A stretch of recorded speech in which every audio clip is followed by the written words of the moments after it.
Geçen de talam. Bugün benim tede whipskuda mehirli denen Surayka. Nerede talam? Surayka.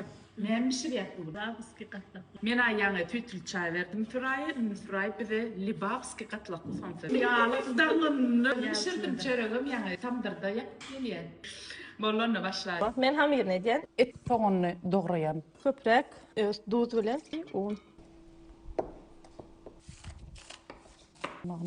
Hamir etken çemen ha. Kadalaytıp verin. Hoppa. Hala. Bir doğra. Etimiz. Su. Soğan katken etmez. Koşuyoruz. Igen. Kaç tane?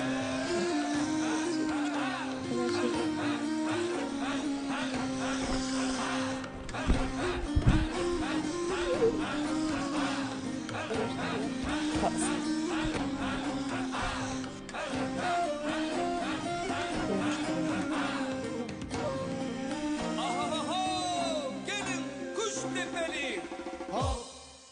Ne yapıp bakışı bloggerlığa geldin sen? Zikrette. Benim zikrette konditör oğlum. Aşağısı. Vay vay. Bişti. Moç. Vay vay vay vay.